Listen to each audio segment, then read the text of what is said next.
Welcome to Connect and Collaborate with Icosa, empowering leaders to lead. Today's broadcast is one of many in a series about the life and times of Jim Salestrom. Jim Salestrom is an Emmy Award-winning musician.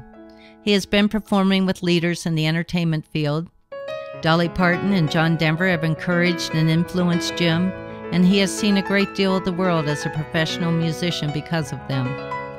Jim's music and charm have connected him to U.S. presidents, U.S. senators, Supreme Court justices, as well as artists, musicians, and captains of industry. Icosa magazine shares stories about people that are connecting, collaborating, and communicating to build innovative solutions to reach each other's goals. Icosa magazine believes Jim Salestrom is one of the most connected people on the planet. Here's Jim Salestrom.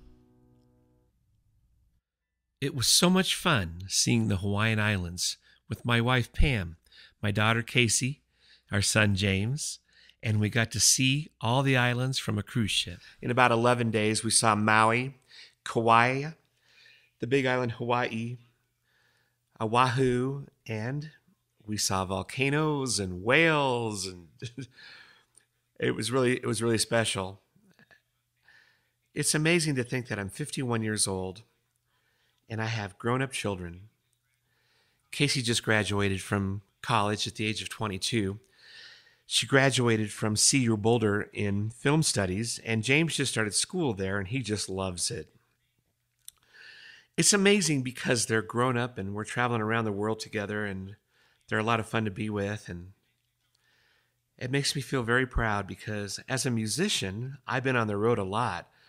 I've been on the road probably more than I've been home, and to be a father and a husband and kind of hold it all together, and for them to hold it all together with me,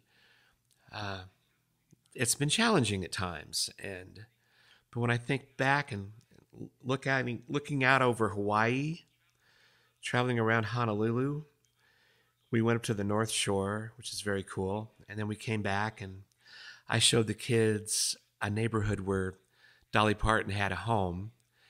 And Pam and I got to stay there a long time ago when Casey was about 5 months old. That was fun. The first time I got to see Hawaii was with Dolly Parton. And we went up to Hanauma Bay, and that's a special place in Honolulu. The first time I ever got to go to Hawaii was 1979. And I was 23 years old. And I had just signed on with Dolly as a background singer and playing the guitar and the banjo, and it was an amazing time in my life, you know. The first tour I did with Dolly Parton was Hawaii, New Zealand. Well, let's see. Just signed on as a background singer and playing the guitar and banjo with Dolly, and it was an amazing time in my life. The first tour that I did with Dolly Parton was about 8 months before, maybe a year before, was with my band Timberline. With my older brother Chuck and I had a band called Timberline, and we were signed to CBS Records, and they put us out on a tour with Dolly, and Dolly was doing a crossover from the country to the pop thing, and so they needed a band that could relate to her audience, but it could also be a little bit more pop, and so we sort of fit the bill. We had so much fun. She used to get ready early, dressed early, and she sat on the side of the stage and watched our show, and we got along great with her, and everybody loves Dolly. And I didn't know that much about country music, and little did I know that I'd be trying out for her band. Greg Perry, Dolly Parton's genius producer. He produced 9 to 5. He flew his plane up to Nebraska and auditioned me. Hawaii is really special in my mind and in my heart. My first tour was Hawaii, New Zealand, Australia, Hong Kong, and Japan. And the money was incredible. There was a per diem. The travel was included. It was an amazing experience, and it was a blast. The band was incredible. They were all from Nashville. They're all Nashville cats, and they were just wonderful. And I was going to get to sing with Dolly, but I was also going to get to sing with Richard Allen Dennison, Rad, Little did I know that that was the beginning of a friendship that has lasted to this day, even past the age of 51. I'm 57 now. And so we played in Hawaii. We went to New Zealand, played in Auckland, went to Australia, played in Melbourne and Sydney. Then we went to Hong Kong. That was different. I've told both kids that they've got to go to Australia and check it out because I think Australia might consider becoming the 51st state, or I wish they would, because the people are really beautiful. They're really sweet, and they love American music. They love anything American, and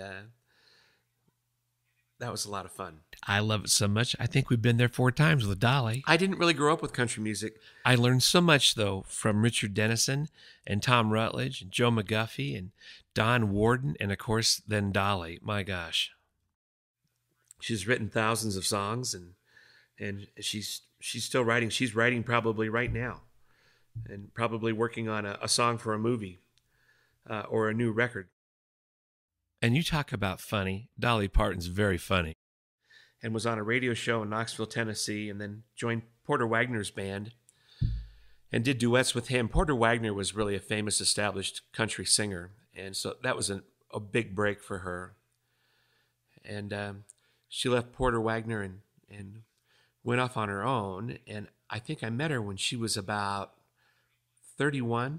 I think she was 31 years old. I remember going to her house, and she gave us a tour of her new home in Brentwood, and I remember it reminded me a bit of Tara. And she was, I think, 32, and she was already a really famous, country star, and had already made her fortune. She was already established. When I got back from the tour with Dolly, and that tour was about 6 weeks long. That's all it was supposed to be. And that's what Dolly did, and that's what she sort of, I think, still sort of does. She hires musicians for a tour, and if it works out and it's a good fit and you're available, she'll hire you back the next time you go out. For a few of us, though, it led to a retainer. So that's an arrangement where you're given, a monthly salary. And that was a really cool thing, because being a background singer with Anita Ball and Richard Dennison, I would get to be asked to go on a few shows when they just took the singers. And then sometimes they would just take the band and not the singers, and I got to go that way too. So it was a really cool thing. And I got to go all the time, and I think at the time I didn't realize how cool that was, and I realize it now. They added some shows when we got back. They added some shows around the country, and we finished playing this one show in Las Cruces, New Mexico, and they took just the singers and Don Warden. Don Warden, by the way, is her road manager, and he's the coolest guy. He had started with Porter Wagner in 1955 as a pedal steel player, and then was Porter Wagner's road manager. And when Dolly left Porter, Don Warden went with her, and he's an amazing man. And so anyway, somehow we got on a bus.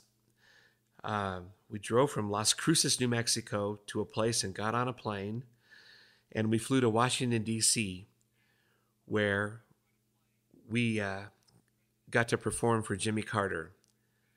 And that was amazing. We played for Jimmy Carter at Ford's Theater in Washington, D.C. And I think this is probably a good time to take a break. So you're listening to Jim Salestrom's very first podcast for Icosa. And Icosa is a wonderful magazine. There'll be a whole series of these podcasts. You are listening to Connect and Collaborate with Icosa, Empowering Leaders to Lead, featuring Jim Salestrom.